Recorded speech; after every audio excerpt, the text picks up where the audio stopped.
the MOTORDROME Speedway. The NASCAR Weekly Racing Series will be getting underway at 7:30 p.m. And before we do that, as always, we invite you to stand with us. If you are moving around the grounds, please pause during our opening ceremonies. We will at this time be having an invocation presented by the driver of the Advance Auto Parts, Dare Chevrolet Monte Carlo number 51, Mr. John Messenger. So if you will please rise, gentlemen, remove your hats. This invocation will be directly followed by the playing of our national anthem. John? Please bow your heads. Lord, we thank you for this great day, and we thank you for this great country that you give us. Please watch over each and every one of us and protect us always, and deliver us from all evils. Lord Jesus, in your holy and precious and loving name, we beg you, please. Amen.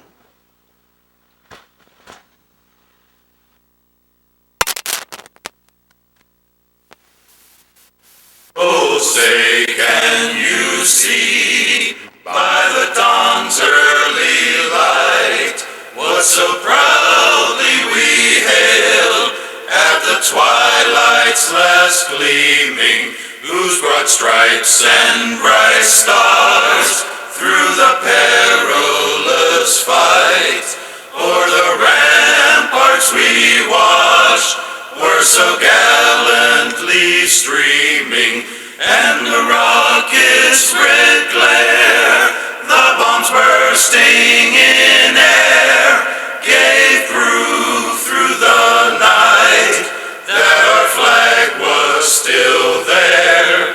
Oh, say, does that star-spangled banner yet wave o'er the land of the free and the home of the brave?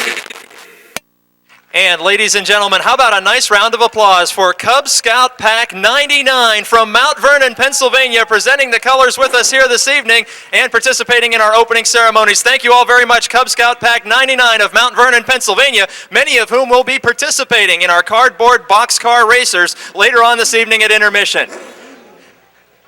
And now the question that we begin each and every Friday night with, ladies and gentlemen, are you ready to go NASCAR racing? 5 divisions about to take to the MOTORDROME Speedway. The first event on the agenda tonight will be the Top Dog Challenge Late Model Dash. The driver of car 51 is John Messenger from Clarksburg, West Virginia. Driver of car number 11 is Bobby Henry from Connellsville. Two-time and defending track champion driving car number 25 is Rick Miller from Dunbar. And Richard Mitchell, last week's winner, starting 4th in car 22. 4 laps the distance in the Top Dog Challenge Dash. Messenger in car 51 earns the pole starting position for the event by virtue of his 4th place finish in the feature event last week. He was out in front early, but here comes Bobby Henry in car 11 challenging for the top spot. At the official scoring line at the flag stand on the front straight, Bobby Henry is officially the leader of lap number 1 of 4. John Messenger, Mr. Consistency, falls into the 2nd spot. Then it's a pair of 6-time feature winners, Richard Mitchell in 22 and Rick Miller in 25. Miller, the 2-time and defending track champion. Richard Mitchell, a former 2-time champion as well in car 22. Those 2 drivers leading all other Napa NASCAR Super Late Model drivers in the win column. Meanwhile, up front, it's 4-time feature winner Bobby Henry, who takes the white flag indicating final lap. Lap 3 of 4 in the Top Dog Challenge, with Bobby Henry extending his lead over the battle for 2nd. Messenger and Mitchell, a pair of West Virginia drivers, a distant 2nd to Henry, but winning another Top Dog Challenge, it's Bobby Henry of Connellsville in car 11. This will be an 8-lap preliminary heat race for the Subway Street Stocks. Burbage and Hope lead him to the green flag.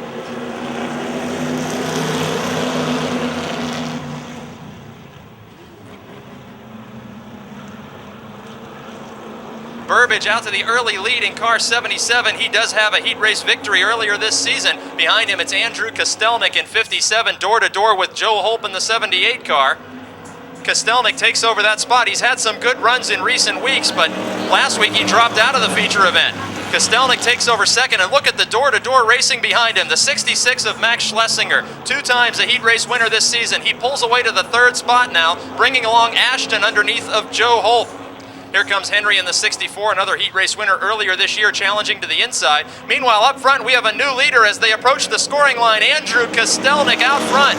We're working lap number 2 of 8, and Andrew Kostelnik has taken the point position away from Richard Burbage, who is sliding the 77 car out of turn 4, just in front of the 66 of Max Schlesinger. Andrew Kostelnik has yet to see a checkered flag in heat or feature competition, and his 57 car is now out in front of Rich Burbage. 3 laps of 8 completed with the Subway Street Stock division. Cars now single file in the top 5. Henry in the 64, Hope in the 78. Back there battling for a top 5 position. Just in front of them, it's the 35 from Hopwood, Pennsylvania, Bill Ashton. Then the 66 of Schlesinger is 3rd, 77 of Burbage 2nd. Leader Andrew Kostelnik sees the crossed flags indicating halfway. 4 laps down and 4 remaining in the first Subway Street Stock preliminary heat race.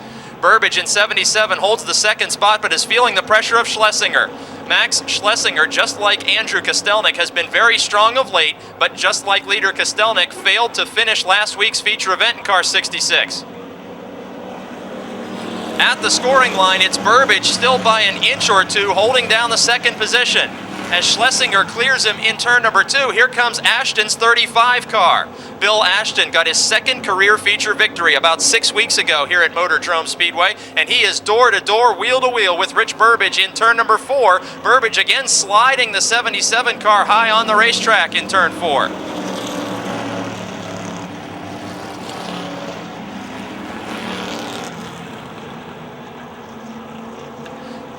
Battle on the back straight is for the 2nd position with the 35 of Bill Ashton, now losing a couple car lengths to Schlesinger. Battle intensifies again out of turn 4 and down the front straight. Those cars nearly able to pull door to door. We're working the final lap now. And out in front, it's Andrew Kostelnik in car number 57. He's all by himself with the lead and could be headed for his first preliminary heat race victory of the season. He's yet to win his career first feature, but taking a step toward that here tonight. And winning the first Subway Street Stock heat race, it's Andrew Kostelnik. Getting 2nd by less than a car length, it's Bill Ashton in car 35. Car number 5, Frank Turek. He is also the defending champion. And Jamie Shipley in car 68 as the green flag waves for another 8 laps of Subway Street Stock racing. Car number 31, Sean Phillips, in all the feature events that he has competed in 2005, has not finished outside the top 5. He has 1 heat race victory and takes the early lead from Jonathan Heilman. Then we see Robin Rimmel, Dave Tavermina, both feature winners this season. Rimmel in car 22 is now 2nd in the point standings. Tavermina in car 25 with 3 career feature wins, most recent one last week. Frank Turek, the points leader, moving up past the 4 of Vince Cater. But we have a new car in 2nd place as Robin Rimmel makes an inside pass of Jonathan Heilman in turn 4. Dave Tavermina comes right along with him. Working lap 2 of 8. It is now Rimmel in 2nd, Tavermina 3rd, Jonathan Heilman in the 15 in 4th, and points leader Frank Turek in car 5 up to the 5th position. He plays a little bumper tag with Heilman into turn number 3 as the top 5 are all single file. Turek, last week's feature hard charger, makes a challenge, while Tavermina looks to take away the runner-up spot in car 25. Robin Rimmel with 2 feature victories in 2005. In car 22, Dave Tavermina, the 3-time winner, moves to the inside. Sean Phillips continues to lead from Waynesburg, Pennsylvania in car 31, and the door-to-door racing behind him for 2nd finds Tavermina almost able to challenge for the lead as soon as he takes 2nd. Dave Tavermina in car 25. Wheel-to-wheel with Sean Phillips. They nearly make contact in turn 2. He's barely settled into 2nd place and is already threatening for the lead. Rimmel in 3rd, Turek now up to 4th, while Sean Phillips will reach the scoring line to begin working lap number 5 of 8. Less than half a car length separating the leaders into turn 1. Tavermina pulls even with him again. In turn number 2, Phillips' lead is by less than a bumper. Tavermina is now the car out in front. It will only be an official lead change if he crosses the scoring line first when they reach the start-finish line on the front straight. Tavermina with more than a car length advantage this time, and your new leader is Wilmerding, Pennsylvania's Dave Tavermina.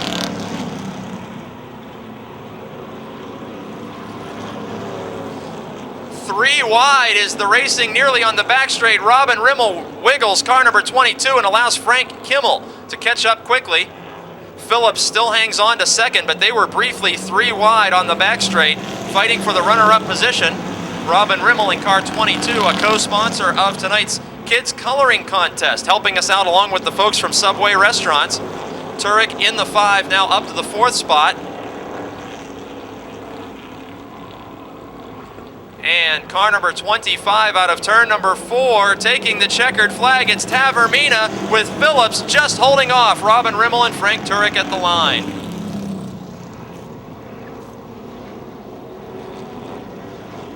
It's Matt Panaya in car 32 and Bo Glemba in car 99 for the 8-lap preliminary heat race for the Smale Pontiac GMC Modifieds. Jason Bush in car 42 has only made a couple of appearances with us, and we're going to see a caution flag for a false start. Everybody Pennsylvania in car 5 starting scratch. Here we go, green flag racing, 8 laps for the Smale Pontiac GMC Modifieds. Into turn number 1, I thought we were going to try 3 wide for the lead. Jason Bush, who has won many modified features here at the Speedway, only a part-time competitor this year, and they're 3 wide, open wheel down the back straight. George Nicola backs out and lets it become a 2-car battle with Harry Opfer to the inside of Mike Bacalon in car 98. Bacalon last week was involved in a caution flag incident during the feature event, but the driver of the 98 remains 3rd in the current point standings. Bo Glemba in the 99 car is 5th on the racetrack, 2nd in the point standings, and just in front of him, more wheel-to-wheel racing for 3rd, Harry Opfer and last week's winner, Nicola.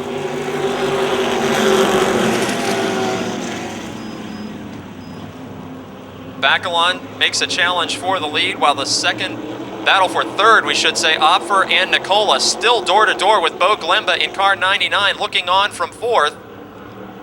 Jason Bush out front in the 42, then Bacalon. We're nearly 3 wide again on the front straight in that battle for 3rd. Nicola, the 3-time winner. Glemba, the 1-time winner, and Harry Opfer has yet to see victory lane, spins from a top 5 position in this heat race. The Bell Vernon driver sitting atop turn number 2, stopped on lap 3, will bring out the caution flag. Heat race, Mike Bacalon chasing him in 2nd with George P. Nicola 3rd, Bo Glemba 4th. Close racing up front, nearly playing bumper tag, is Mike Bacalon in the Froggy 98 and leader Jason Bush. We've seen George P. Nicola and Bo Glemba going 2 and 3 wide, fighting for top 5 positions. Once again, very close together. The leader in 2nd place out of turn 4, Jason Bush, holds on to the top spot. Crossed flags indicate 4 down, 4 to go. We're halfway through this heat race, and Mike Bacalon, the 2-time winner, trying to pull off another heat race victory. So far this season, Bacalon has won 4 preliminary heat races, and the driver in 3rd challenging him, George Nicola, has won 5 heat races. Your leader, Jason Bush in car 42, has yet to see a checkered flag in only a couple of appearances this season. Going back to the earlier part of his career, Jason Bush converted from dirt track modified racing and was very successful here in the mid-1990s. He's got just about 1 full car length advantage as they hit the scoring line. With 2 laps to go, Bacalon changes to the high side. Racing wheel to wheel in turn number 2, the lead battle intensifies and could become 3 wide. Down the back straight, Nicola to the inside. Again, 3 wide, modified racing. Bush to the inside, Bacalon to the outside. George Nicola watching it all in turn 4. 3 wide again at the front straight. Mike Bacalon, the leader by inches that time as we're working the final lap. Smale Pontiac GMC Modified racing at its best. Nerf bar to Nerf bar down the back straight. Race long leader Jason Bush in 42. Mike Bacalon in 98 to the high side. George Nicola tries again. There's contact. All 3 cars come together out of turn 4. Here comes Bo Glemba, but George Nicola gets the victory. Jim Nicola. The 04 is Bob Shipp, another modified rookie. The 94 is Al Civic, and the 7 is Ben Easler. We're nearly 3 wide on the front straight again.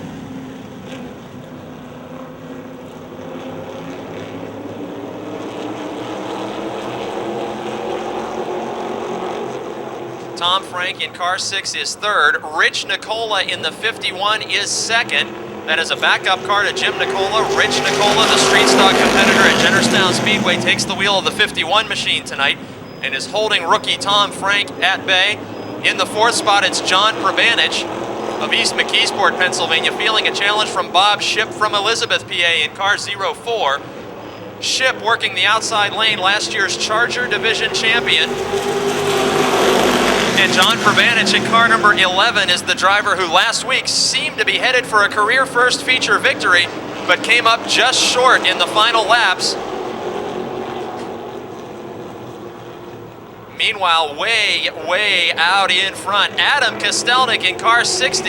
He's the leading feature winner this season, defending champion and points leader, as we're getting some action now in turn number 1. Again, the battle for third heats up. Kostelnik running away for the lead. We're going to watch this battle for third down the back straight. Prabanich in the 11. The teenage rookie Tom Frank from the Cleveland area in car 6. And Bob Shipp making his way through. Prabanich spins from third in car 11 down the front straight. After making a pass for third position under Tom Frank in the 6, John Prabanich spins number 4. Kostelnik with several car lengths advantage now on that hole shot start over Rich Nicola in the 51. Tom Frank, the rookie in car 6, has another division rookie in the 04 right behind him. This will be the battle for third. Although Bob Shipp is a rookie to the modifieds, he earned the points championship last year in the Charger division. 04 modified is a brand new car after Shipp destroyed his first modified in an airborne crash down the back straight several weeks ago. Those two drivers running third and fourth are actually closing on Rich Nicola in second. 3 cars could be battling for the second position as Adam Kostelnik runs away from this field up front.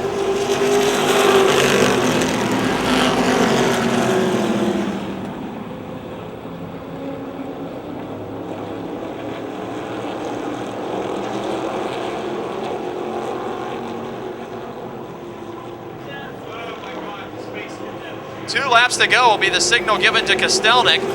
Nicola has now secured the second spot by several car lengths over Tom Frank in third and Bob Shipp in fourth.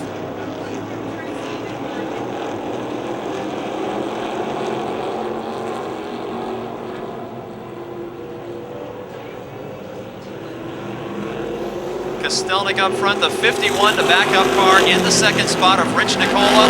Then it's Tom Frank and Bob Shipp, rookies who are battling for third on the final lap of this event.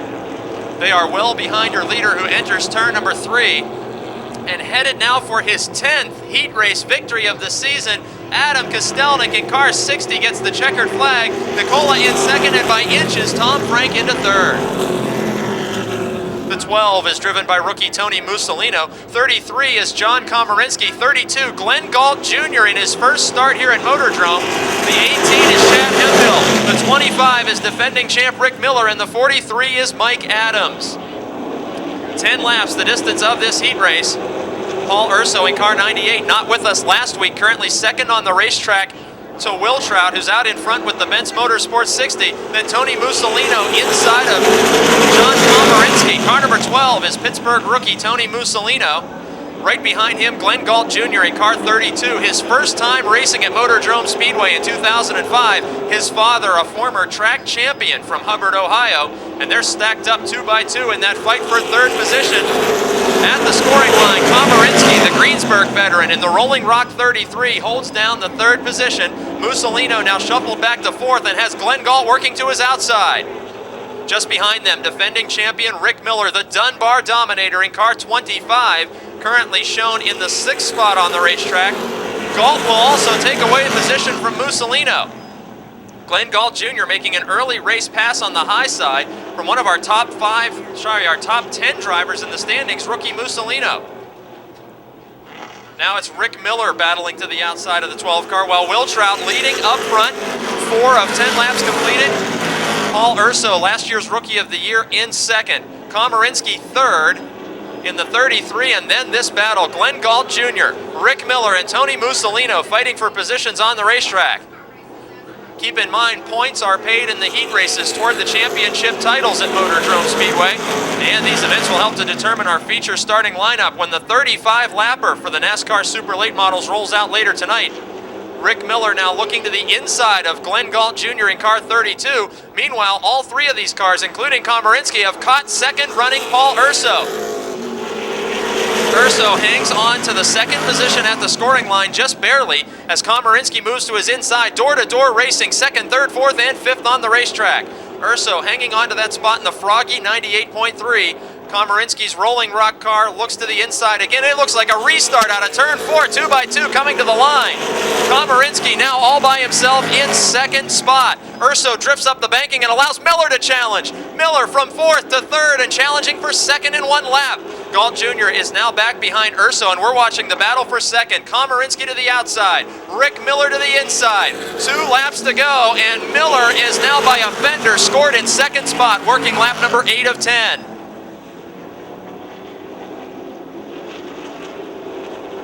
Urso in the 98 and Galt in the 32 are just behind Komarinsky in the 33, who is third. Miller in the 25 is second. Up front, it's all Gary Wiltrout, the Somerset, Pennsylvania driver, working the final lap in car 60 in his first season with Bent's Motorsports aboard the Lint Flooring, Megan Ford Stone and Company number 60.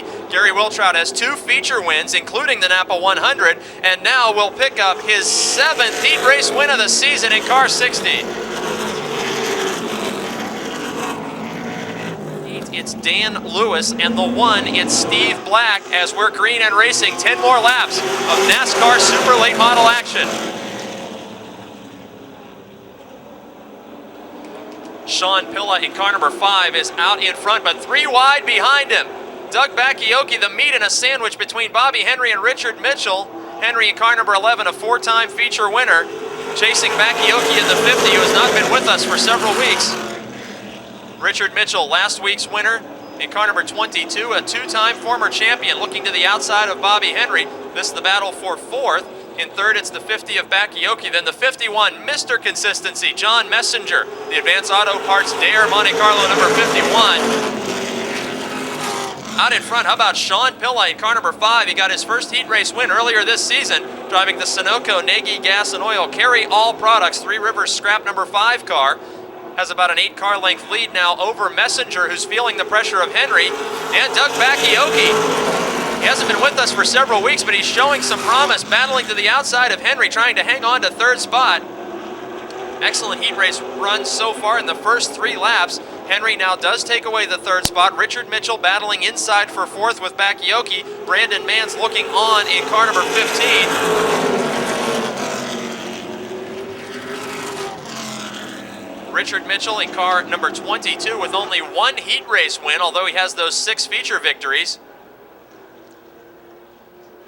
Should be soon a 4-car battle for 2nd, 3rd, 4th, and 5th, as it looks like Henry, Bakioki, and Mitchell are all catching Messenger. Indeed, Henry moves to the outside.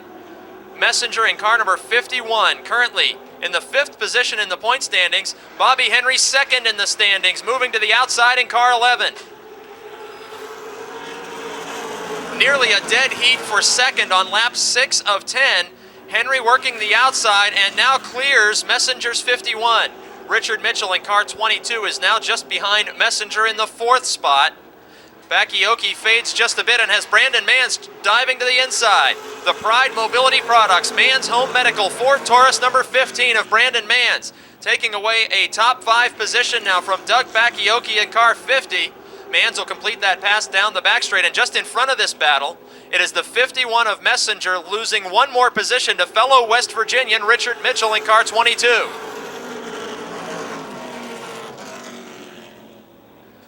Mitchell advancing to 3rd. Just in front of him, it's Bobby Henry in car number 11 from Connellsville, Pennsylvania, and fellow Connellsville resident in car number 5, Sean Pilla, with a stellar performance tonight, outrunning this field at the white flag. final lap for Sean Pilla, who got his first career heat race win about 5 or 6 weeks ago here at Motordrome. He is still seeking a career first feature victory. But for the second time in his career, the Nagy Sunoco Products number 5 of Sean Pilla takes the checkered flag. Messenger will just barely hold off Mans. Gary Ankrum in car number 21 from Smithfield, PA.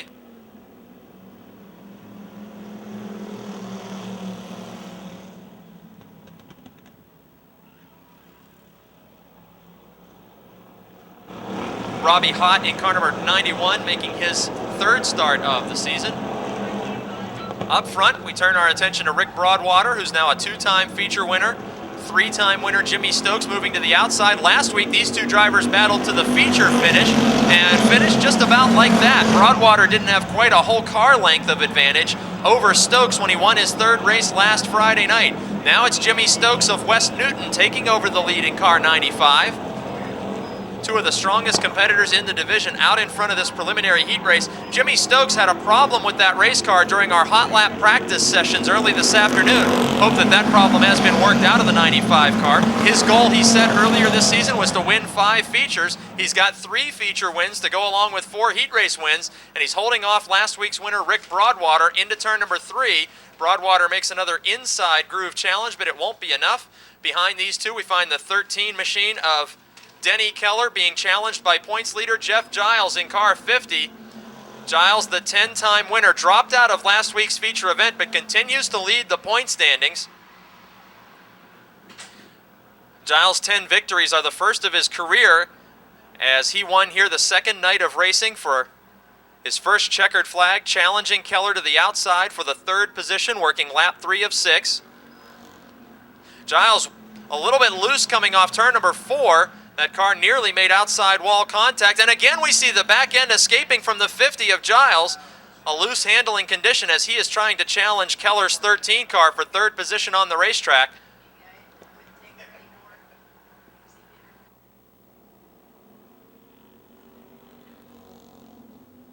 Bumper to bumper as they approach the scoring line. Jeff Giles nearly pushing a fellow Monte Carlo driver of Keller. Those two Chevrolets doing battle for the 3rd position. And now Giles has the inside lane all to himself down the back straight and into turn 3. Giles, the 11-time heat race winner, takes over 3rd. Meanwhile, it's Jimmy Stokes who takes the checkered flag over Rick Broadwater. 6 laps go by awfully quick in the Yellow Book Charger division. Coming home in 5th, the 51. Roll for Scott Aiello in the Germec Heating and Cooling number 8 car. Here's the green flag. Tracy Keller takes the lead from Harold Hunt. Brian Shipp in the 2nd spot now, challenging Hunt to the outside. Harold Hunt from Hunker driving the car affectionately nicknamed the Big Brown Car Buick. 4-door dropping back in the field as Shipp and Dan Jordan taking positions away from Hunt.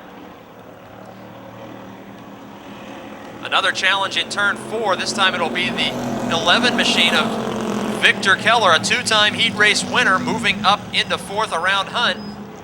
Dan Jordan drives car 32 in the 3rd spot. Looking up to 2nd, we find the 04 of Brian Shipp, the younger brother of last year's Charger Division champion. And out front, Tracy Keller of Mount Pleasant, Pennsylvania, car number 1. So far this season, Keller has 4 preliminary heat race wins to go along with his opening night feature victory and is only 40 points behind Giles in the current championship standings for the division. Yellow Book Chargers are rear-wheel drive, 8-cylinder automatic transmission street production cars on street tires, racing tonight in their feature for trophies only. That feature coming your way later tonight as a 15-lap affair. And Brian Shipp in the 04, who has not seen a checkered flag in his young racing career, driver from Jefferson Hills, is closing in on the leader, Keller, just a little bit. Surprising, as Keller has been very strong all season long, Shipp may be headed for his best performance here tonight. 2nd and gaining. About to begin working lap number 4 of 6 in this 2nd Yellow Book Charger heat race event. Behind this pair, it's Dan Jordan in 3rd. Then it's the 11 of Victor Keller, all 3 Kellers racing with us each and every week. The 11 machine, which is currently 4th on the racetrack, is the car that went to victory lane when Tracy Keller was at the wheel of that machine on opening night. That car gets a little bit loose in turns 3 and 4 with the white flag waving, indicating final lap. Dan Jordan of Connellsville in the 32 has actually caught this battle. But up front, it'll be the 04 of Brian Shipp taking one last attempt at a first career heat race win. It doesn't appear he will be able to make that move. And winning his 5th heat race of the season in car 1, Tracy Keller takes the checkered flag.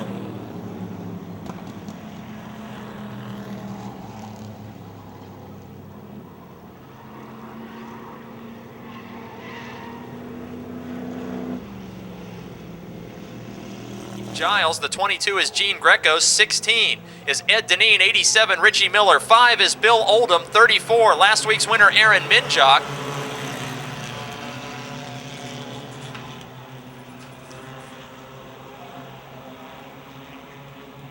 '51 is Kevin Ludwig, 12 is Roger Bryan, 3 wide up at the front, 28 of Larry Vance. Won a feature earlier this season, hasn't been racing with us for several weeks, but he's out in front in car 28 right now, holding off the points leader. And dominant feature winner Ed Deneen coming right up through the pack as well in 87. It's rookie Richie Miller, 5-time feature winner in his first season. Off-track excursion for Bill Oldham, car number 5, down in the grass, and now able to move back up on the pavement. So we go back to the lead battle, which is intensified in turn 3, headed into turn 4, Ed Deneen over Richie Miller. Larry Vance now back to 3rd.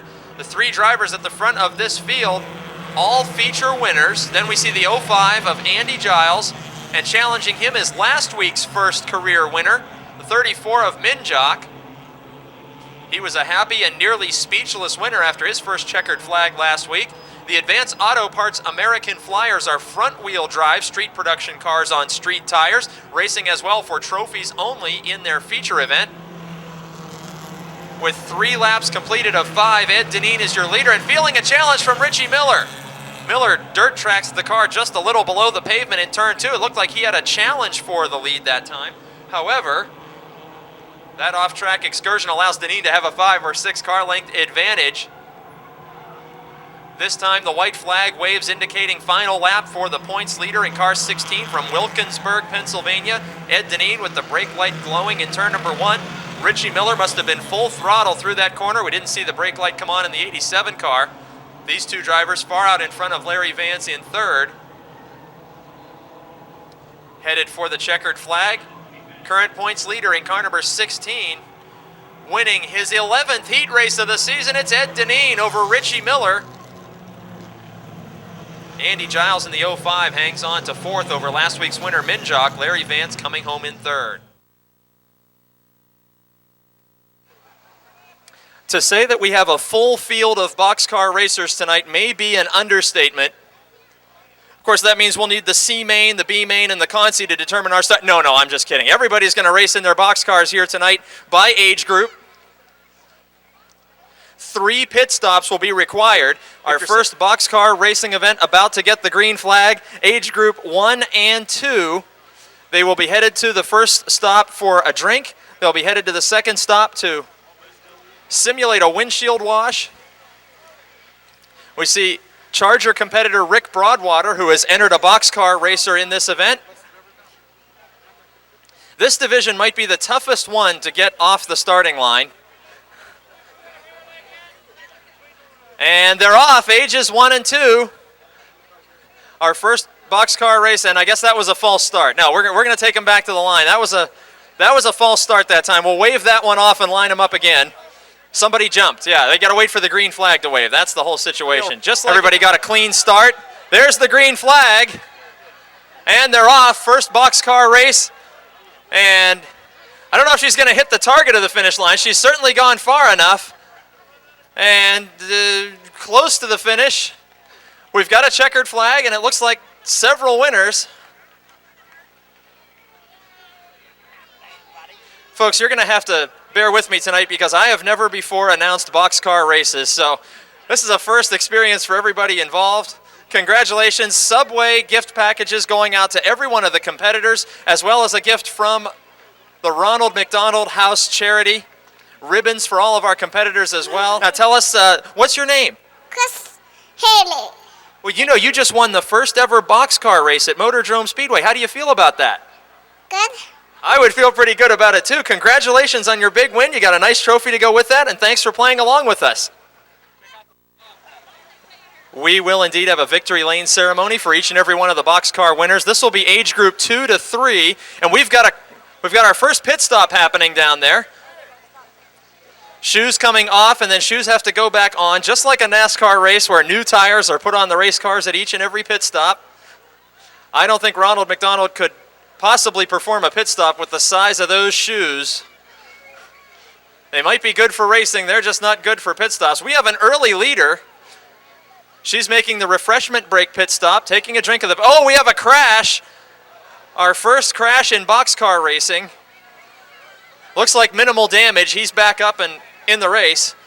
The car looks like Dale Earnhardt Jr.'s, and that's pretty much been the tale of his season so far, hasn't it?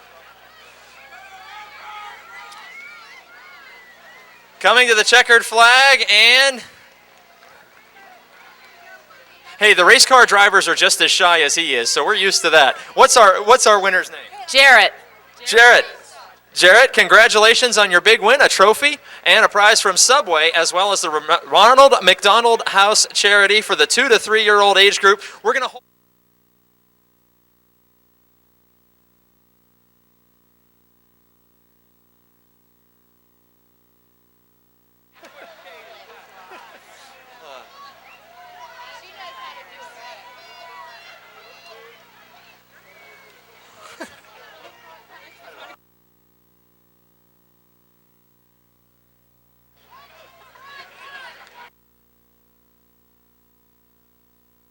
Second pit stop now for them, and we have is this our winner? Yep. Wow, she was... Did she wash her face? Did you stop at all 3 pit stations? Wow. Congratulations, she was so far out in front we didn't even see her coming. How about that one? I guess we call that a dominating feature win. Good job, sweetie. Good job.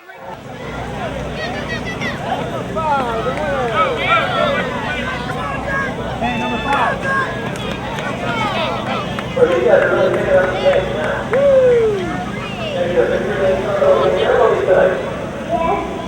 you're one of those clutch guys. You got number 5 on the race car and some baseball on it. Have you played baseball? That's how you got the speed to beat everybody else in this race, huh? All right, hey, congratulations for racing with us. You got a trophy. Well, you plan on for getting quicker and quicker. I guess by the time we reach our next race, it's going to be the late model, right? Okay, we go.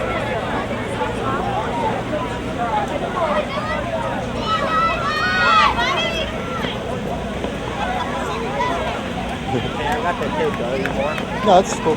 Sure. Yeah. Cool. This was a close one. Second next to that final stop. And wow. Just about three stops. And all the stops. On your mark, get set, go! There they go! Okay, stop the shoes. Everybody shoes. First pit stop. Put it back on, sir. Good.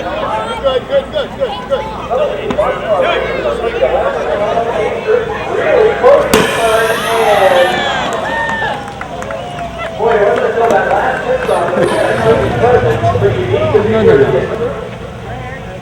After winning his first heat race in car 57, Andrew Kostelnik in car 57. 35 of Bill Ashton on the outside of the front row, Rich Burbage in 77, Sean Phillips in 31, Bill Henry in 64, and our official honorary starter Dylan Thays as a grand prize winner from tonight's coloring contest, waving the green flag. 20 laps of street stock racing coming your way.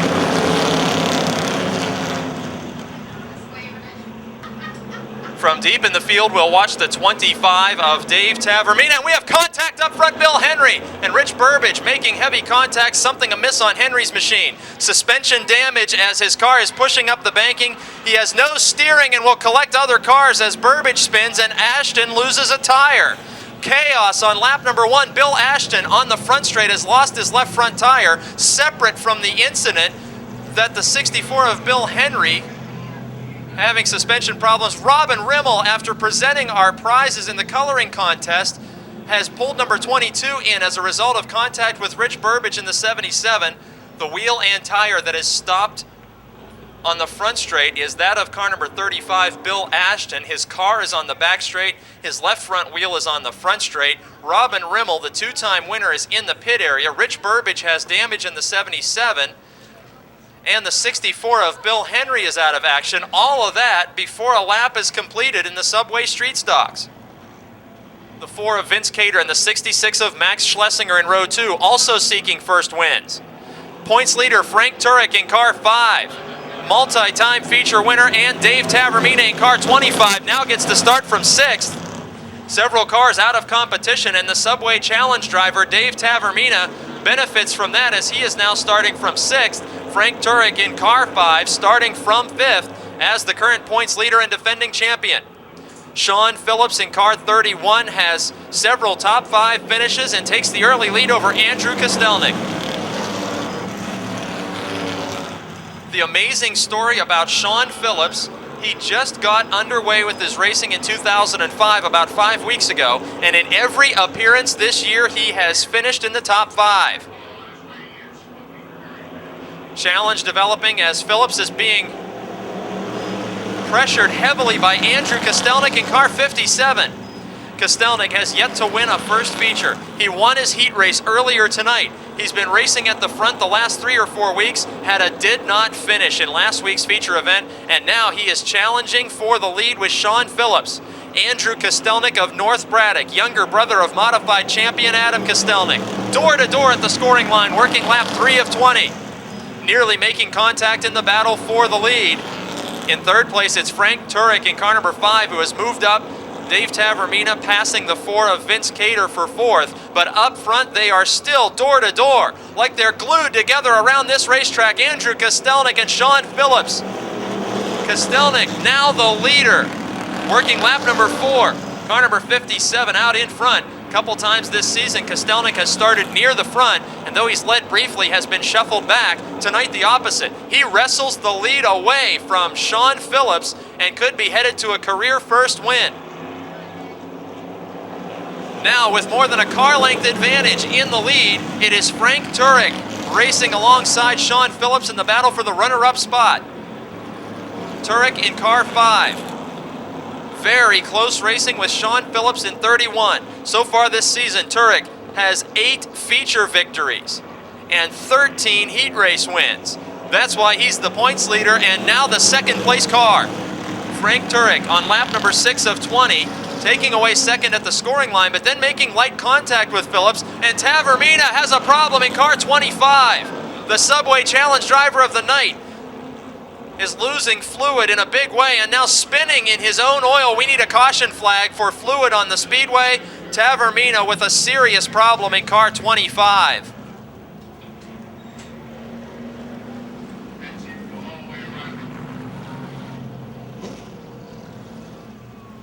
Tonight's Subway Challenge driver, Dave Tavermina, will be reporting to the pits, leaking fluid on the racetrack. The Subway Street Stock feature. Andrew Kostelnik gets a break on the veteran. How about that? Frank Turek falls back 10-12 car lengths to young Andrew Kostelnik, who jumped on the hammer at the wave of the green flag. A whole shot advantage for the youngster over 2-time former champion Frank Turek in the 5. Turek and Sean Phillips in the 31 car, 2nd and 3rd, racing very close on the racetrack with Max Schlesinger's 66 in the 4th spot. Phillips able to stay right on the heels of the leading feature winner, in fact pushing Turek across the scoring line into turn number 1. Sean Phillips in car 31, Frank Turek in car 5. Turek, 8-time feature winner. Phillips has never been to victory lane in a Subway Street Stock. He is 3rd on the racetrack. In 4th, Max Schlesinger, who also seeks a career first win.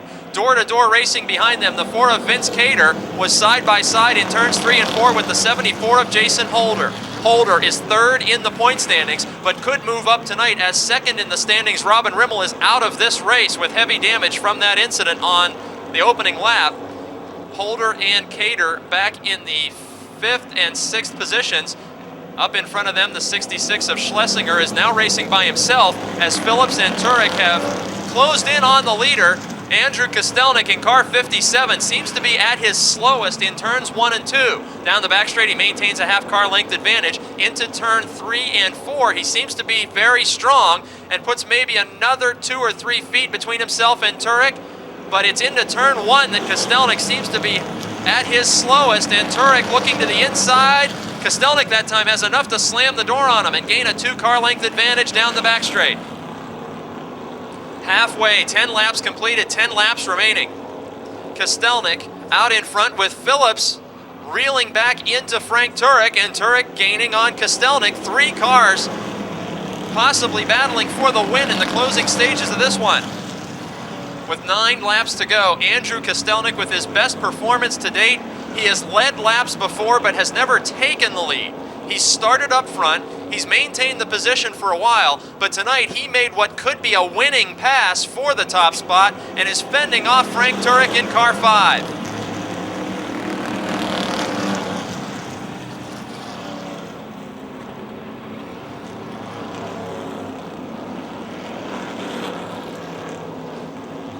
Kostelnik in the 57 with an 8 to 10 inch separation between his rear bumper and the front nose piece of Frank Turek. A pair of Chevrolet Monte Carlos battling up front. In the Subway Street Stock division, Sean Phillips, also a Monte Carlo, a little bit older design, a car number 31. 3 Chevrolets up front, all within striking distance of the lead. We're working lap number 13, and when leader Andrew Kostelnik reaches the scoring line on the front straight, we'll begin lap 14, his best performance to date in car 57. Andrew Kostelnik, whose brother Adam is a street stock competitor on Saturday nights and a modified racer here on Fridays, has a champion to learn from in the form of his older brother and could make his own name for himself tonight. Another lap in the books with Kostelnik, about 6-8 feet ahead of the front nose piece of Frank Turek. Sean Phillips waiting to strike as well in third. All 3 drivers being conservative, but putting on a heck of a show nonetheless, inches apart from each other most of the way around the racetrack. This time there will only be 4 laps to go. Turek looks to the inside. Kostelnik again with enough speed into turn number 1 to seal the inside lane from an advance by Turek. Phillips falls back 2 or 3 car lengths now. All eyes focused on the front 2 cars. Andrew Kostelnik, a possible career first victory in the Subway Street Stocks. And 2-time champion Frank Turek standing in his way and challenging for the lead. 3 to go this time.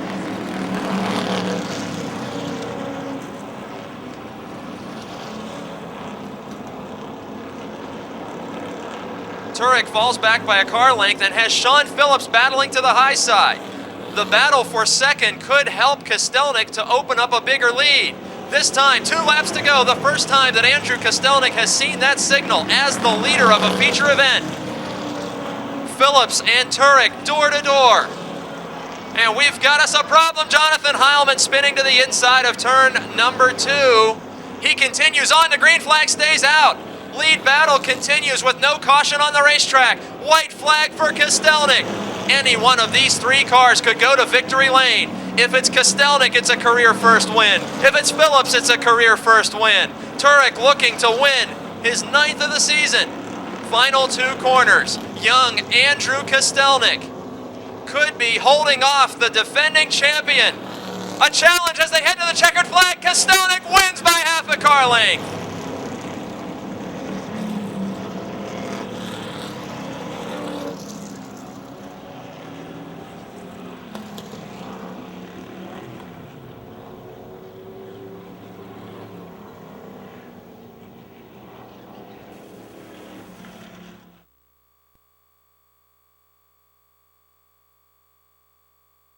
Andrew Kostelnik with a first career win in the Subway Street Stocks.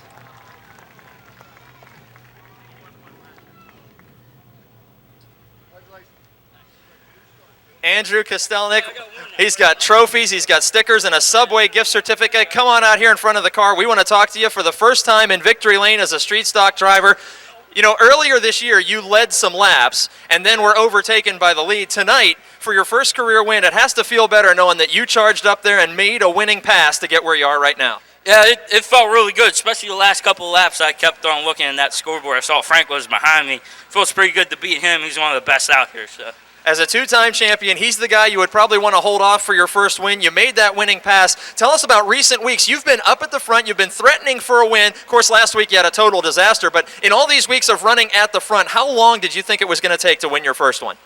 Well, I figured I'd at least try to get one this year. I ran this car a couple times at the end of last year. I finished in the top 5 once, and from there, beginning of the year, we had some bad luck. We finally got the handle now. My brother helped me out a lot. Last week you wrecked. They always say they're faster after you wreck them, so I guess that's true. Now, on the front of the car, it says The Tickler. Do you want to tell me why this car is nicknamed The Tickler? Well, last week, since I had my nose ripped off, and this is Jason Holder's old nose, I like to thank him for giving it to me. Well, we ran out of rivets. We zippy tied the grill in, so we had a whole bunch of zippy ties hanging out, so we put the tickler on it. So when I hit people, I'll tickle them. Well, you didn't need to hit anybody to get that first career win. We want to give you the chance to thank all your sponsors and crew on this memorable night. Yeah, I'd like to thank my gram, my pap, my mom, my dad, Bobby Bent Sr. and Jr. I thank John Kujava, Dave Tavermina, Dave Schlesinger, Adam, of course, my brother. Then I'd like to thank my sponsors, Briggs Construction, Churban Tire, Cars by Dave, and Stan's Transmissions. One more time, ladies and gentlemen, a round of applause for a first career win for Andrew Kostelnik. Inside of row number 2, it's Rich Nicola driving the 51 car. Outside, it is the 11 of John Prabanich, who nearly got a career first win last week.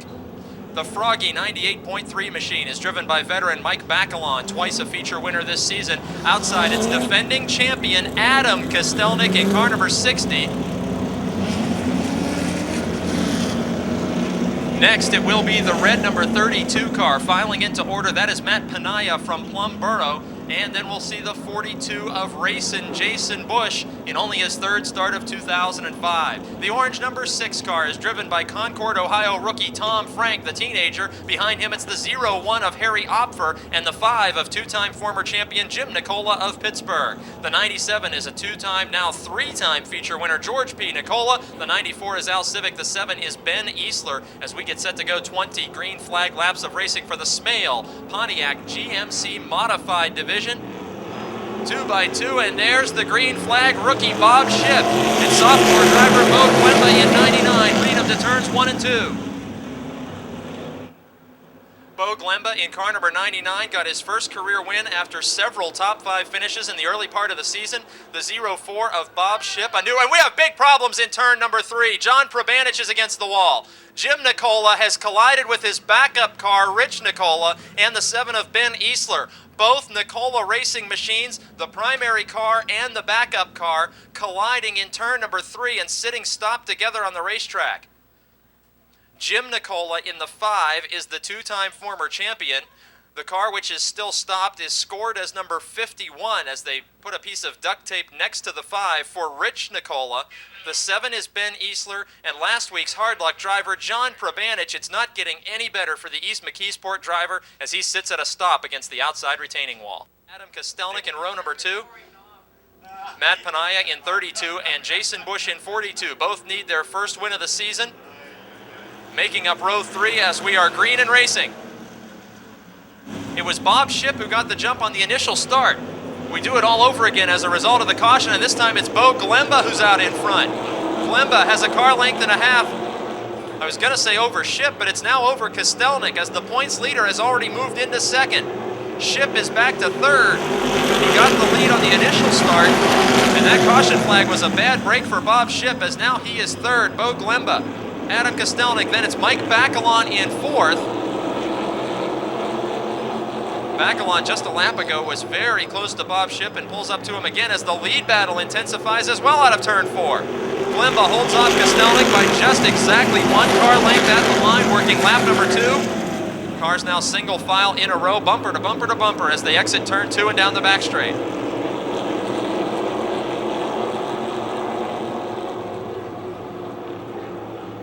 Kostelnik has the left front wheel nearly touching the grass each lap through turns 3 and 4. Glemba in car number 99, showing some left rear body damage, perhaps a result of light contact early in this feature event. And then it's wheel-to-wheel behind them, Mike Bacalon. And the 04 of Bob Shipp, the division rookie, and the former champion, Mike Bacalon, wheel-to-wheel in turn number 4. Bacalon will be taking away third officially at the scoring line by less than half of a car length. We're working lap number 4, and the leaders make contact. Bo Glemba is hit from behind. Everybody lifts. Glemba's in the grass. Bob Shipp takes the lead. Mass confusion at the front of the field. Caution flag will wave for Bo Glemba, who may have a flat left rear tire as a result.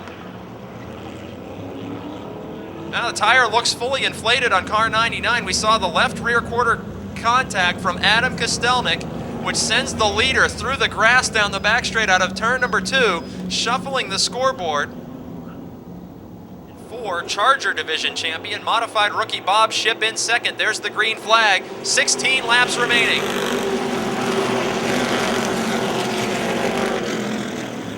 16 laps, plenty of time for drivers 1 and 2 in the standings to make their way from the rear of the field as we're watching Mike Bacalon and Bob Shipp. Shipp, who seeks a career first victory, has 2 heat race wins in his first season of modified action, and he's hanging right with veteran Mike Bacalon, who won the Smale 25 earlier this year.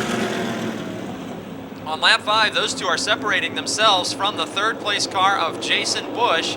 Bush on that last lap felt a brief challenge from Matt Panaya in the 32. Panaya has been very strong. He was stronger in the first half of the season, but still wouldn't be a surprise for Panaya to get his career first win this season. His performances in the first 5 or 6 weeks were absolutely outstanding in car number 32. He battled back to a heat race win last week with that machine. He is currently in the 4th spot. And this battle has settled down compared to the lead battle now as Bob Shipp up front, knocking on the door of taking the lead from Mike Bacalon. They made bumper contact during that last lap as we're on lap 7 of 20. And there again, Shipp pulling right up to the rear of Bacalon's car down the back straight. Full speed down the back straight, bumper tag into turn number 3. Mike Bacalon, the 2-time winner who spun from competition last week after holding down a top 5 spot in the feature, continues to lead working lap number 8. These 2 cars have pulled away. Shipp that time showing a loose handling condition in turn number 1, but still maintains his distance just inches off the rear bumper of Mike Bacalon. Bob Shipp from Elizabeth, Pennsylvania. It's about his 4th or 5th week of competition with this new modified race car. And that time down the front straight, he lost 2 or 3 car lengths. While the battle is heating up for third, Jason Bush sliding the 42 car just a little bit in front of Matt Panaya. The lead battle has settled down. This is the battle for third with Jason Bush and Matt Panaya very close in turn 3. We'll see if Bush has a loose condition entering the front straight. Not so bad that time. But last lap in turn 1, that car fishtailed violently and let Panaya make up a couple car lengths in the battle for third. Lead battle shaping up once again as 2 cars breaking away from the rest of the field, being Mike Bacalon and Bob Shipp. We're now past the halfway mark, working lap number 11. Shipp's car looking a little bit loose now, the 04, able to keep pace with Bacalon, and it's a torrid pace. They are seriously outrunning all challengers. This battle is an exciting one, and it's more than half a straightaway ahead of the battle for third. Bacalon and Shipp crossing the line to begin working lap number 12. Shipp possibly thinking about an outside move in car 04. Bacalon with a car length advantage, continuing down the back straight in the Smale Pontiac GMC modified feature. Challenge develops again for third behind the lead duo. Panaya took his shot at Bush, but it cost him. He had to lift, and now it's Nicola in car number 97, last week's winner, who reaps the benefits. We have a caution flag, turn 4. Jim Nicola and Bo Glemba, 2 usually top cars that were racing near the rear of the field tonight as a result of caution flag incidents, bringing out yet another yellow book caution flag. Flag to complete 7 more laps in the Smale Pontiac GMC modified feature.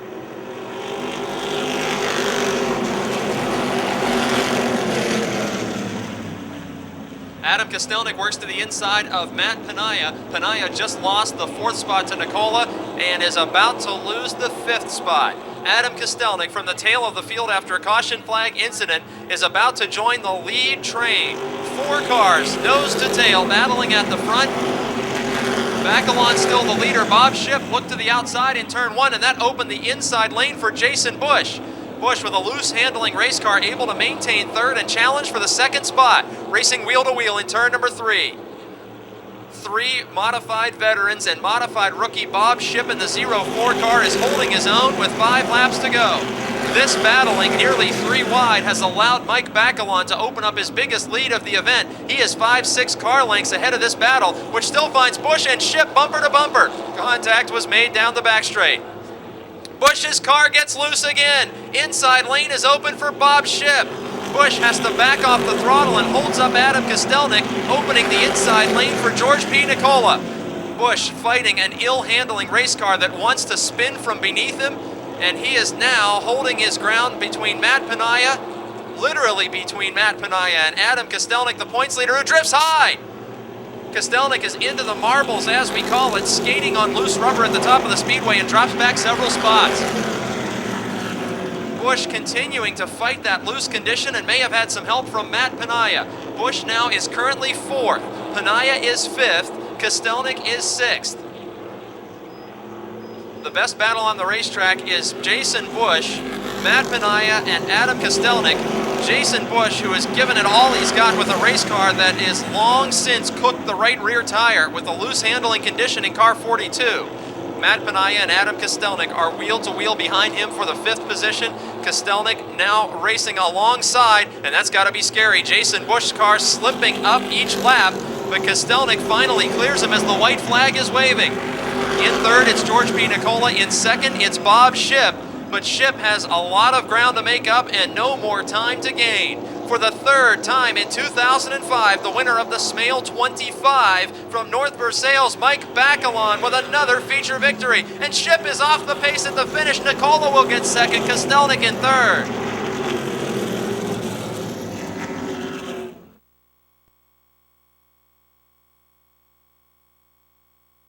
And how about a round of applause for your feature winner, Mike Bacalon, in car number 98.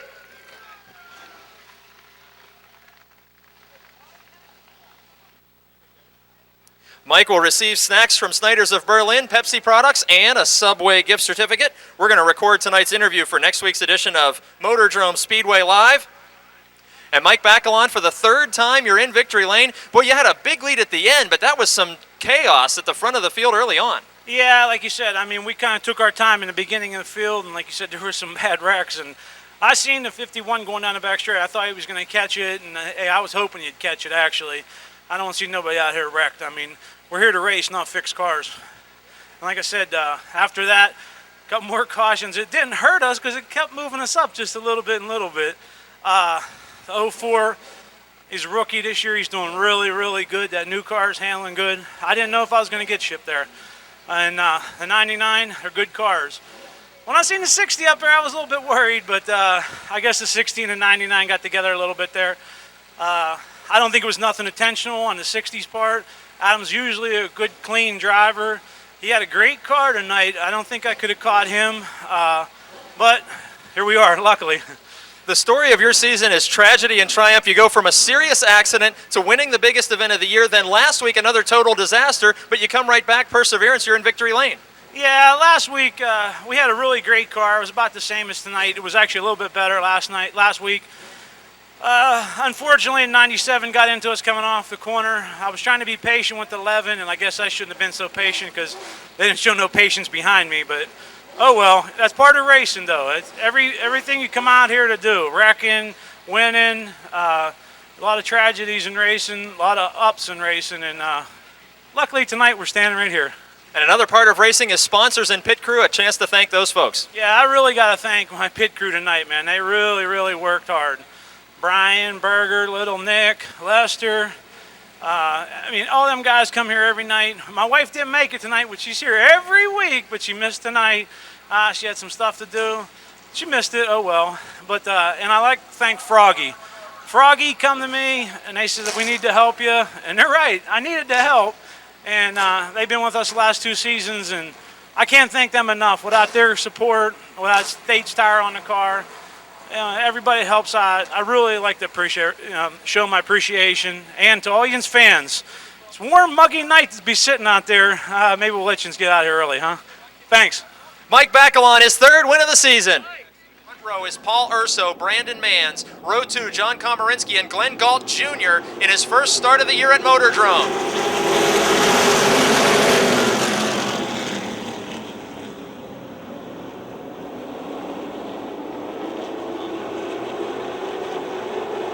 Brandon Manns, your early leader, with Paul Urso in second, then Glenn Galt Jr. over John Komarinsky, and it's too wide. From there on back, Mike Adams is to the inside. Dan Lewis to the outside in car 8.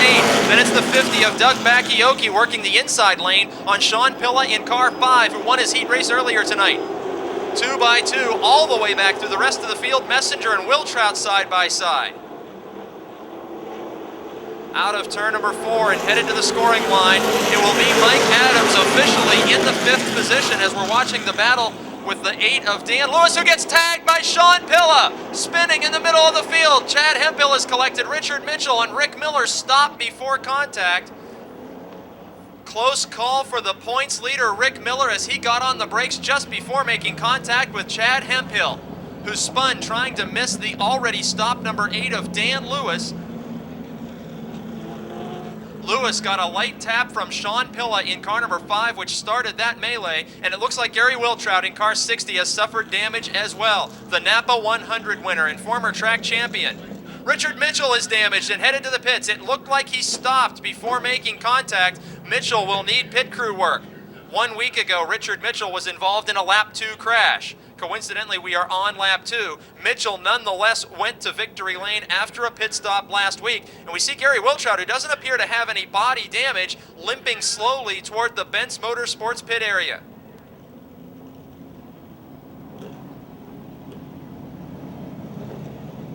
Clearly a mechanical problem for Gary Wiltrout as he pulls in parallel to the trailer, indicating that he will not be returning to competition. Wiltrout was not involved in that incident, having a mechanical failure of some other type on car 60. The Dan Lewis crew gets car number 8 serviced and back out on the speedway. Richard Mitchell's crew still working with the duct tape, trying to piece together the Tom Clark Chevrolet 22 on pit road. Early, and he gets a 2-3 car length advantage over Paul Urso out of turn 4.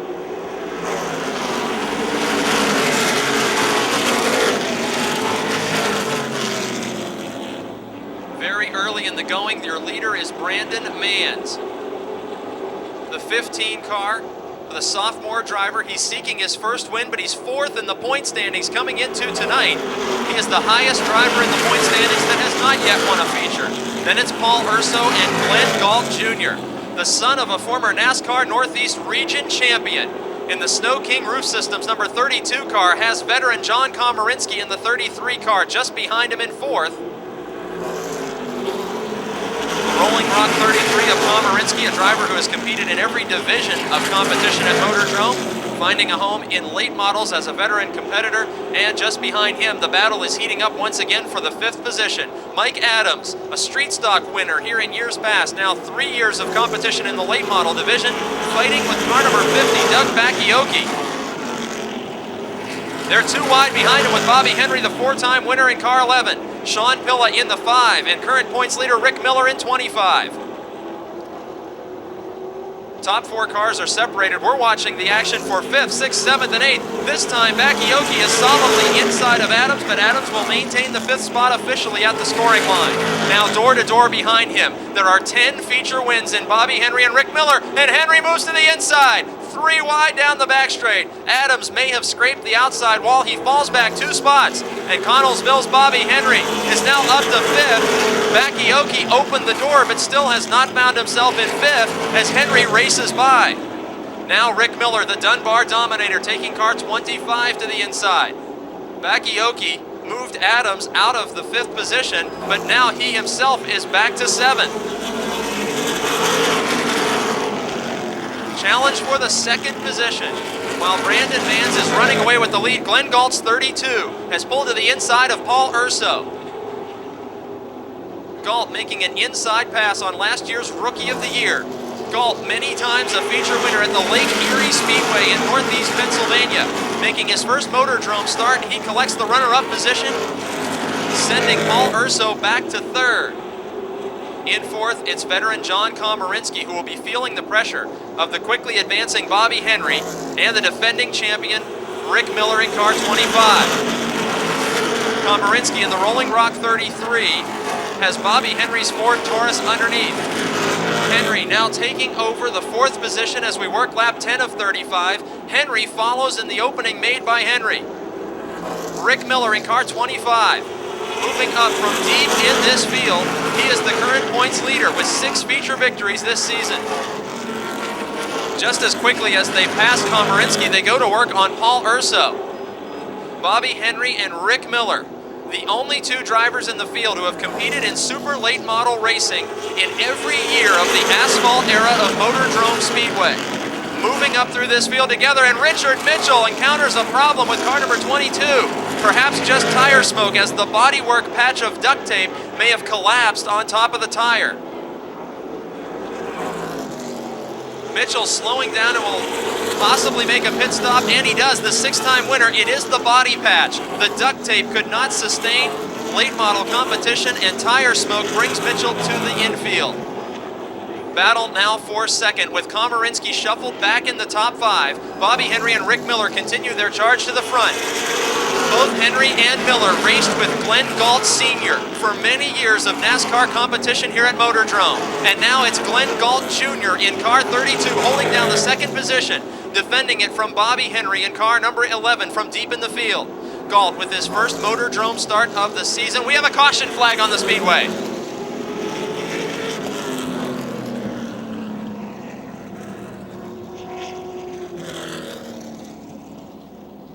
Caution flag for something on the speedway. We understand there's a possible fluid leak on the speedway, bringing up in Hooters Pro Cup success. Bobby Henry third, Rick Miller fourth. There's the green flag.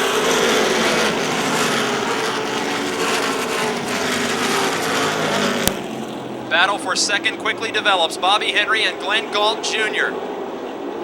Galt Sr., a former Motordrome champion. Bobby Henry, the 2004 winner of the Napa 100. Henry in his first season driving the Will Trout Racing Ford, challenging for second, while defending champion Rick Miller looks on from the 4th position. Brandon Mans has opened up a 5 or 6 car length advantage. He has absolutely dominated this race in hopes of a career first win, but Bobby Henry looks to the inside and clearly has the inside lane on Galt Jr. Galt Jr., the many-time Lake Erie Speedway winner.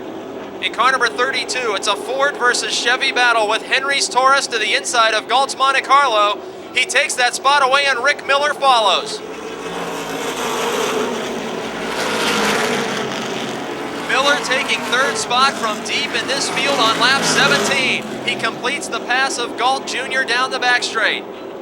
Brandon Mans had opened up a comfortable lead and dominated the early stages of this event, but with 2 of the leading feature winners of 2005 just behind him now, can he earn a career first victory against the best in the business?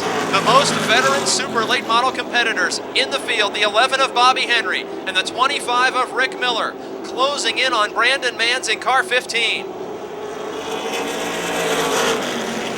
Henry waited for the inside line to open up to pass Glenn Galt Jr. for 3rd. He again uses the inside line, but there was no waiting about it. Out of turn number 2, Henry strikes quickly on Brandon Mans, the sophomore. Here comes Mans' former teammate Rick Miller. They will be door to door as Henry is the new leader. Mans maintains second by only half a car length, working lap number 20. 15 laps to go, and car number 15 is now shuffled back to second in the running order. Bobby Henry, the new leader, Rick Miller in car 25, challenging his former teammate. Mans learned late model racing from the 2-time champion Miller, and we've got a caution, turn 4. Spinning Doug Bakioki in car number 50. Bakioki goes around in turn number 4. We'll see if that last lap counted. We are green flag waving once again.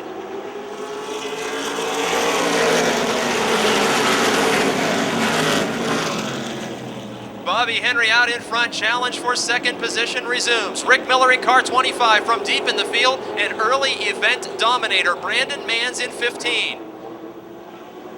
Henry opens up an advantage of 6 or 8 car lengths now over Mans, with Rick Miller right on the rear bumper of that Ford Taurus, the Brooks Automotive Group. Valvoline Pontiac of Miller, the two-time and defending champion.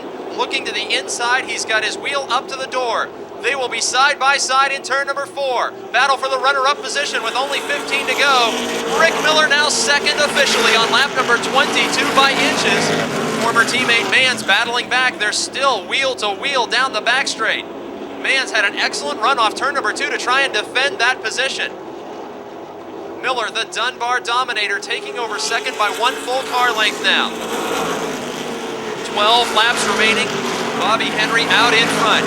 His lead at this point, nearly 15 car lengths over Rick Miller. Henry with 4 wins this season. Miller with 6 victories on the year. Henry second in the point standings, first on the racetrack. Miller first in the point standings, second on the racetrack. We've got a challenge for a top 5 spot behind the 15 of Mans.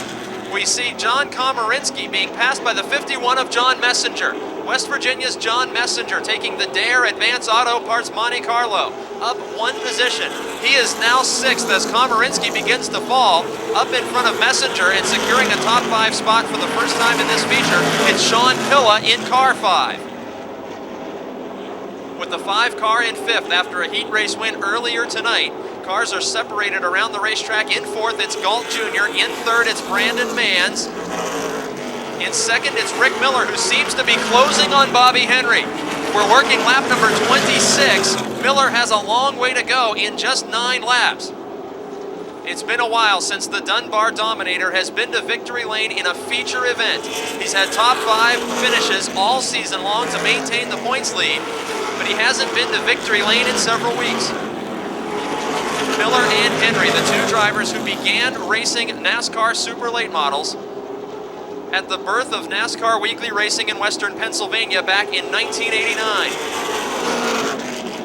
Henry and Miller used to square off on the dirt tracks in 4-cylinder competition here at MOTORDROME Speedway back in the 1980s, and now we have a caution flag turn 2. Sean Pilla has spun the 5 car from a top 5 position in turn number 2.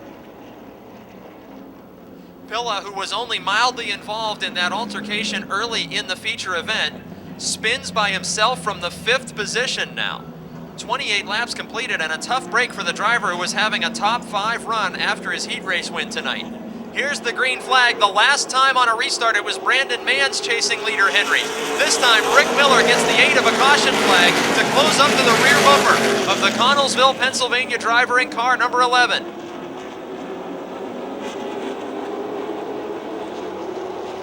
Bobby Henry driving the Will Trout Racing entry, sponsored by Stone & Company, Lint Flooring, and Megan Ford. A combination team this year with Benz Motorsports. On Saturday nights at Jennerstown, we got another caution flag. Komarinsky is spinning. Chad Hemphill is spinning in turn 2.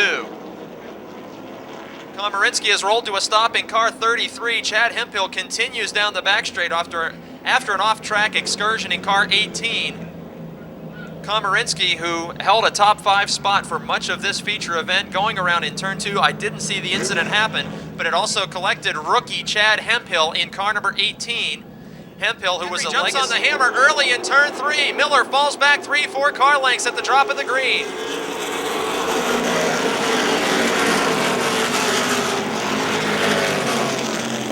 Six laps remaining.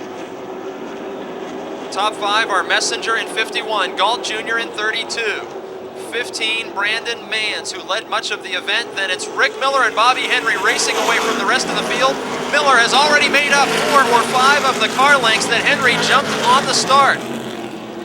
Bobby Henry with a legal start gets a whole shot over the defending champion, but Miller's number 25 is closing in on Henry. 4 laps to go at the scoring line this time. Drivers 1 and 2 in the point standings, 1 and 2 on the racetrack. Points leader and defending champion Rick Miller in car 25. Second in points, 4-time winner Bobby Henry in car 11. Out of turn number 4, only 3 laps to go and only 3 car lengths separating them at the scoring line. Miller, the Bellevue Chassis Center number 25 car, closing in on the Will Trout Racing number 11 of Henry.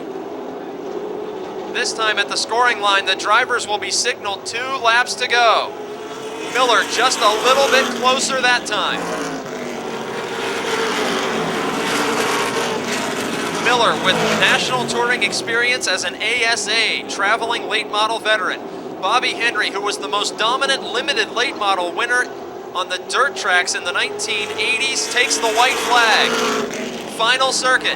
Miller behind by 4 car lengths into turn 2 and down the back straight.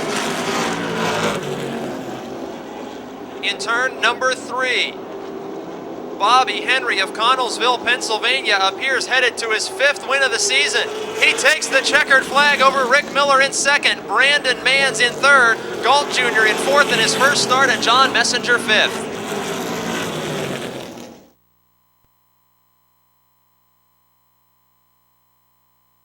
And picking up his 5th feature win of the season, driving the Will Trout Racing number 11 car, sponsored by Stone and Company, Lint Flooring, and Megan Ford, the driver from Connellsville, Pennsylvania. Let's hear it, ladies and gentlemen, for Bobby Henry.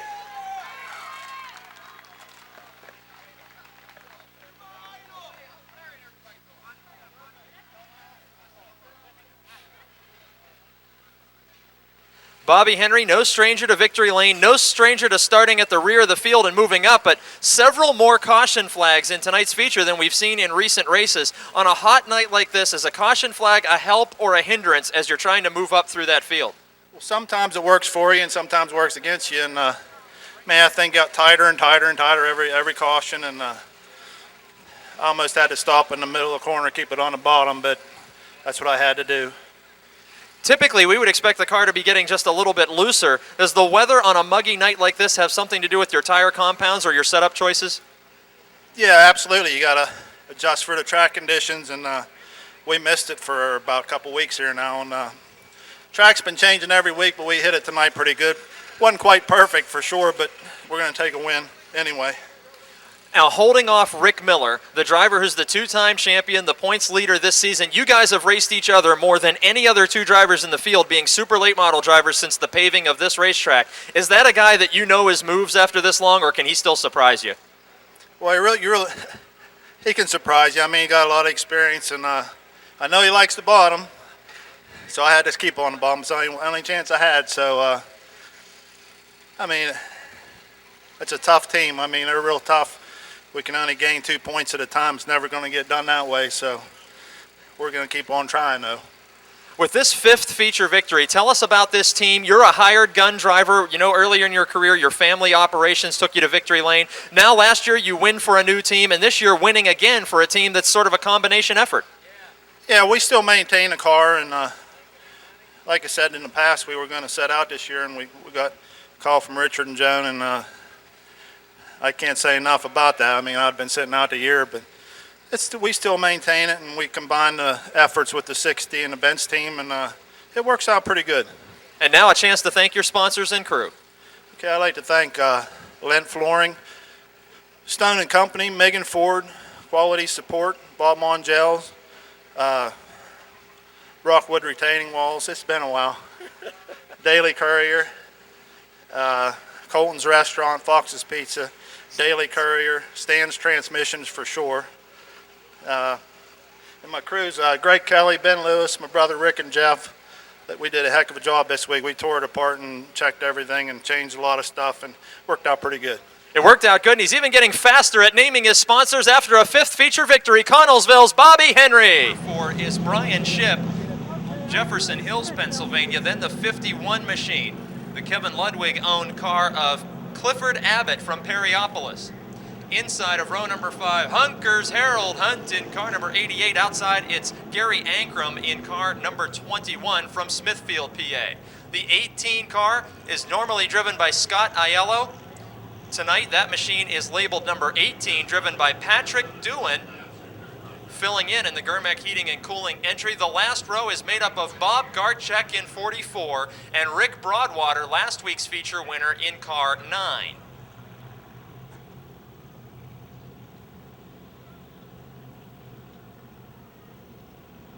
We're about to go green flag racing. The front row electing to bring a very slow start into turn 4. There's the green flag. The slowest start of the season, chosen by Stokes in the 95 and Keller in the 11.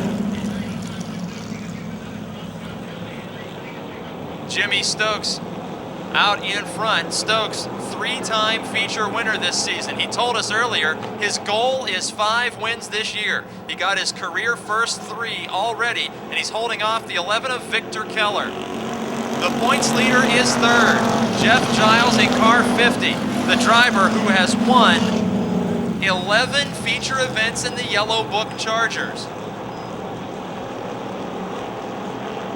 Battle of Kellers featuring the 1 of Tracy Keller to the outside, battling for 5th. He won on opening night. Inside of him, it's the 13 of Denny Keller.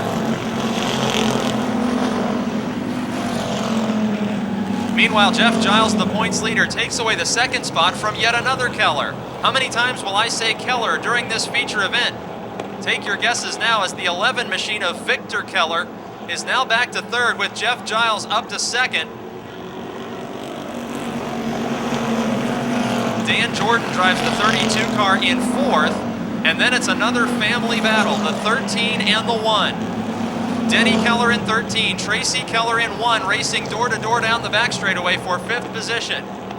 The 13 is the car that Tracy Keller drove to his opening night win.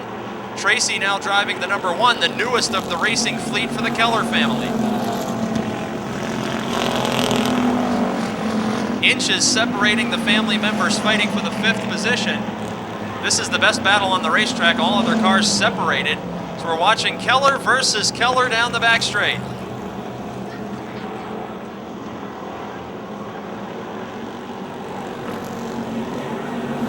This time both the Keller machines drifting way up the banking, allowing Brian Shipp to close in on the battle.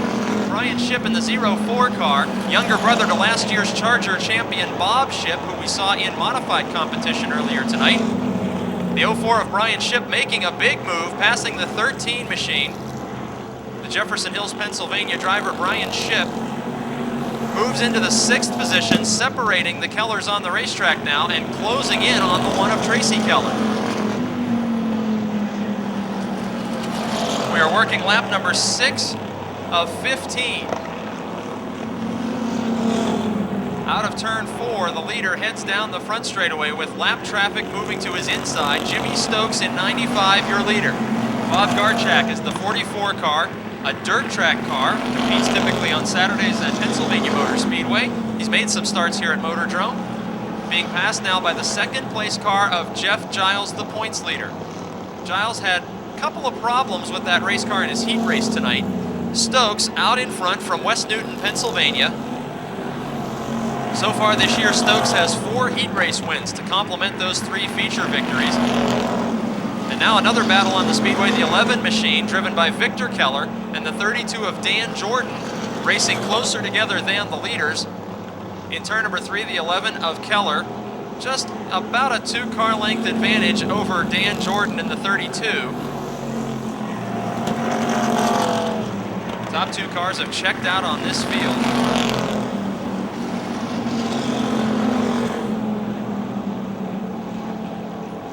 Jimmy Stokes making his way around the lapped 91 car, driven by Robbie Hott, another dirt track driver.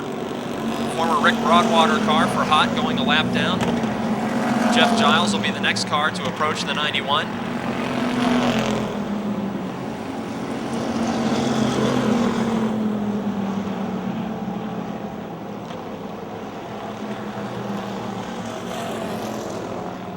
Keller and Jordan on the racetrack in 3rd and 4th positions. Slower and lapped cars in front of them. Jordan in the 32 has done very well despite not seeing a checkered flag this season. And the 18, normally driven by Aiello, spins with a substitute driver tonight, Patrick Dewan, all by himself in front of the 3rd and 4th place cars, spins out of turn number 2 to the back straightaway. The Germec Heating and Cooling Malibu, normally number 8, tonight it's number 18 for Patrick Dewan to take over. Counting how many times I have said Keller so far here in the tower.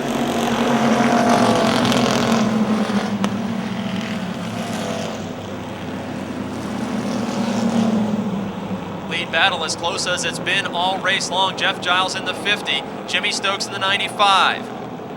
3-time winner Stokes, and 11-time winner Giles, who's got the back end hung out in turn 4, sliding car number 50. A pair of Monte Carlos leading the field, 12 laps in the books, 3 to go. Back in third, it's the 11 of Victor Keller. In fourth, it's Dan Jordan of Connellsville, that beautiful Oldsmobile number 32. And then in fifth, second in the standings, Tracy Keller in car 1. Rick Broadwater, last week's feature winner in car 9, as the 13 of Denny Keller to the inside. And Brian Shipp makes contact with Keller down the back straight. Everybody continues in the right direction. Leaders out of turn number 4 this time will receive the white flag. Jimmy Stokes into turn number 1 with about a 4-car length advantage over Jeff Giles. Stokes has had a couple of DNFs to complement his feature wins. It's been a season of high and lows. We have a caution flag, turn 1, the 0-4 of Brian Shipp. This sets up a green flag, white flag, checkered flag finish. Jimmy Stokes right now probably cannot believe it, as he opened up a 4 or 5 car length advantage over 11-time winner Jeff Giles, and now they will restart nose to tail. Giles looks to the inside and nearly makes contact. Stokes again tries the slow start, but with the green flag in the air, he's fair game for the rest of the field. Giles made light contact to the inside rear, and meanwhile the battle for third is Dan Jordan to the inside. The 32, the Oldsmobile to the inside of the 11 of Victor Keller. White flag now in the air will extend the race by 1 lap, so we can go 2 consecutive green flag laps to decide the winner of tonight's Yellow Book Charger main event. It's the final lap, and the car length separation is less than 2 for Jeff Giles, the points leader.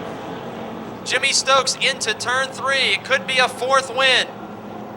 Giles dirt tracking the back end of the 50 car. He won't be able to challenge Jimmy Stokes with another checkered flag.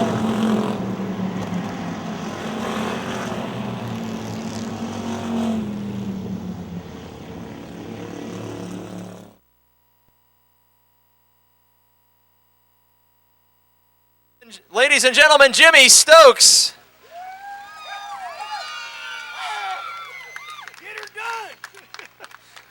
Now, this is your 4th victory lane ceremony. So far, you've danced on the roof, you've showered us all with water, you cut your finger open in your last celebration in victory lane. Tonight, a dance with the checkered flag. You told us your goal is 5 feature wins. Looks like you got a good shot to make it. We're going to get it. I had to win this one for my dad.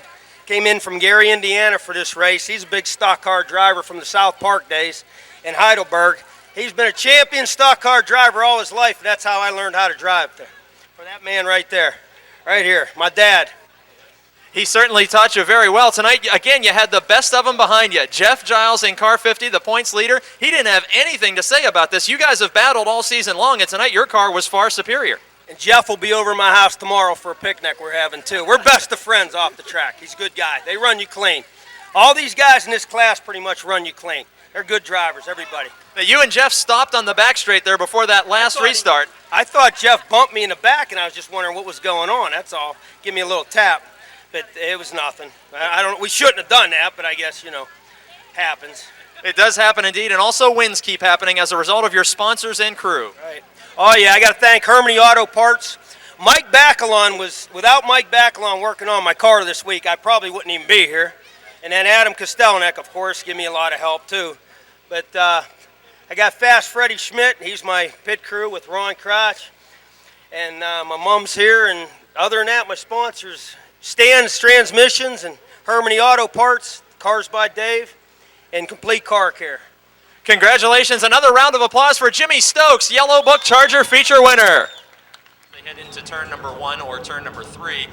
Continuing the lineup, it's Roger Bryan from right here in Smithton driving car number 12. The 28 is Larry Vance, a one-time feature winner. The 51 is Kevin Ludwig. 34 starting scratch. It's last week's feature winner, Aaron Minjock.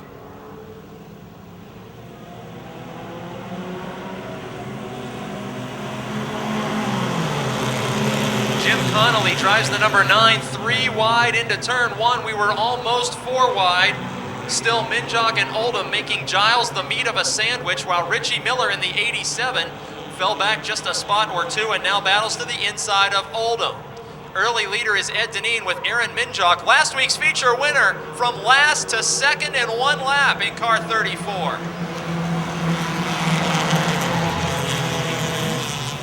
Aaron Minjock drops 1 wheel off the pavement, challenging Ed Deneen very quickly in this event. Top 3 cars, all Chevrolet Cavaliers.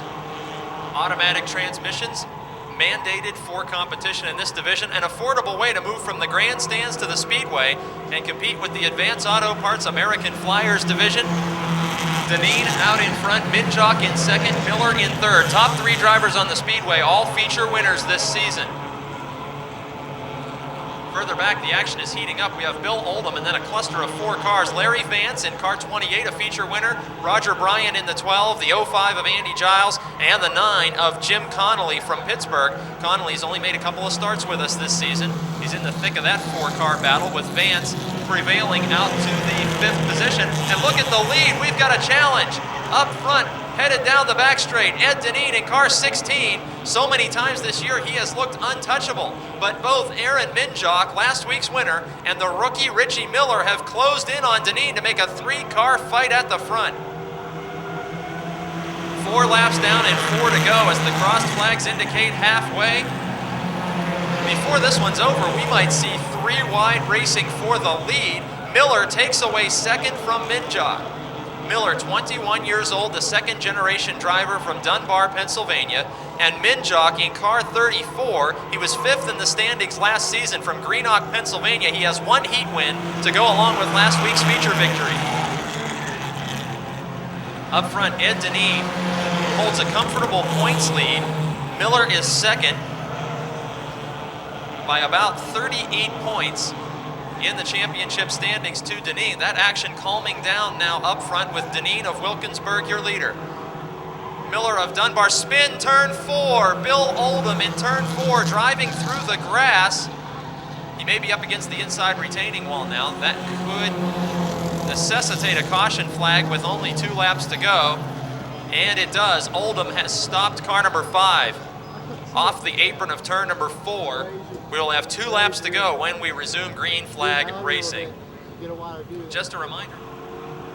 2 laps to go with the green flag waving. Ed Deneen, Richie Miller, Aaron Minjock, and now Larry Vance in 4th. The only 4 drivers to collect a feature victory in the Advance Auto Parts American Flyers this season are racing in the top 4. Larry Vance in car number 28.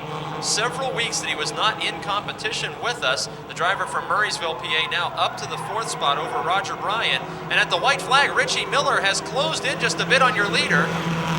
Couple car lengths separating them down the front straight. Miller with no brake light glowing and enough to reach out and touch the rear bumper of Ed Deneen in turn number 2. The brake light, the telltale sign, the rookie giving it all that he's got. Ed Deneen in car 16 opens up a larger lead into turn number 3. And for the 10th time this season, Ed Deneen is a feature winner in the Advance Auto Parts American Flyers.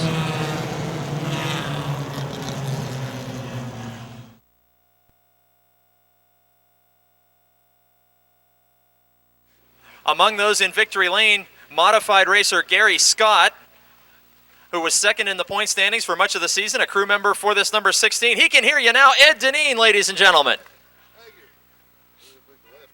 As we talk to you for the 10th time, Ed, what don't we already know about you? Oh, I don't know. Not too much, I guess. It's been good tonight. We had a little trouble last week, but we got it straightened out, and we got a little bit better here. And guys are doing pretty hard.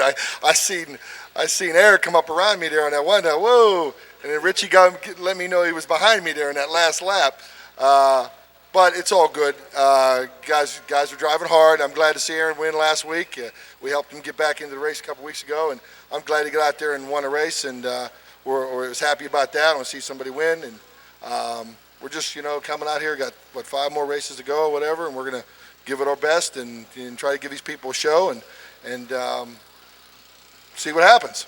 you know, of your 10 victories, some of them seem very easy. You started up front tonight, your 11th win, and they were challenging. I mean, we've seen you come from all the way in the back and not feel a challenge to the feature, but boy, tonight they were pouring all over you right to the end. Yeah, they were. They were really, them guys they've been working on their stuff and getting their cars faster, and they been driving better, and they get their cars working well, and they were on me pretty good. He's pretty good. I heard Aaron come up around me there. I said, oh, where'd he come from? But yeah, it's good. I'm glad these guys got it together, got some faster cars, get out there running, and give some people a show, you know. Even though you almost got passed for about the first time this year, how about a chance to thank the sponsors that keep this thing up front? Yeah, I want to thank Advanced Automotive. I want to thank Advanced Auto Parts for sponsoring our class. Thank guys at MOTORDROME, all the guys here, the officials. All you guys do a pretty good job here. I want to thank Lamar Kitchens and Metro Construction over there, and Germac Heating and Cooling, Engine Express, Swissville Music, and I want to thank my crew here. Greg here, Bud, he takes care of my car, gets to make sure everything's ready to go before I go, and Sal and even Gary, them guys come out and cheer me on. Even though Gary's not racing, he come out and cheered me on, so we're happy about that. There it is, an 11th feature win from Ed Deneen in the Advanced Auto Parts American Flyers.